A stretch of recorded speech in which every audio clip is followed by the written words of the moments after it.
हेडलाईन्सचे प्रायोजक आहे NBC bearings, लांब पळण्यासाठी। वसईतली घटना दुर्दैवी, आरोपीवर कठोर कारवाई होणार, गृहमंत्री फडणवीसांचं आश्वासन।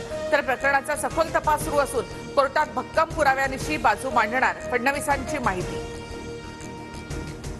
राज्यातील कायदा सुव्यवस्था सांभाळण्यात राज्याचे गृहमंत्री फेल, वसईतील हत्येच्या घटनेनंतर नाना पटोलेंचा हल्लाबोल।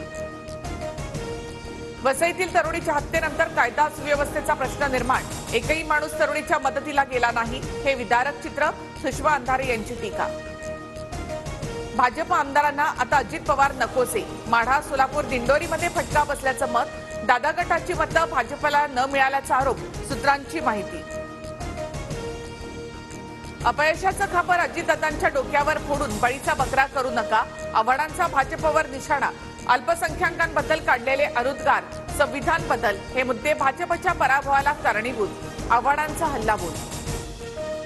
अजित पवारांविरोधात भाजप नेतृत्वामध्ये कोणतीही भूमिका नाही, हितशत्रूंकडून अजित पवार जाणीवपूर्वक टार्गेट, सुनील तटकरे यांची प्रतिक्रिया। लोकसभेतील पराभवाचा रोष राष्ट्रवादीवर, निवडणुकीत राष्ट्रवादीचे नेते सोबत पण कार्यकर्ते नाही, भाजप आणि संघाच्या पुण्यातील बैठकीत पदाधिकाऱ्यांचं मत, सूत्रांची माहिती। शिंदे आणि अजितदादांचे पक्ष नाहीत, फक्त गट आहेत, मतं विकत घेऊन जिंकलेल्यांना जनता कधीच पक्ष म्हणून मान्यता देणार नाही, संजय राऊतांचा हल्लाबोल। भुजबळांची पक्षामध्ये गळचेपी होते, ते सरकारमध्ये राहतील असं वाटत नाही, आव्हाडांचा दावा। भुजबळांनी शिवसेनेमध्ये साथ सोडली नसती तर मुख्यमंत्रीपदाचा टिळा लागला असता, राऊतांचा टोला।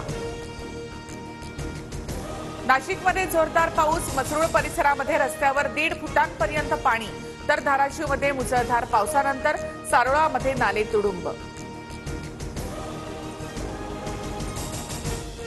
6 अमेरिकन नेत्यांचं प्रतिनिधी मंडळ भारतामध्ये दाखल, 2 दिवस शिष्टमंडळ धर्मशाळांमध्ये असेल, दलाई लामांची देखील भेट घेणार।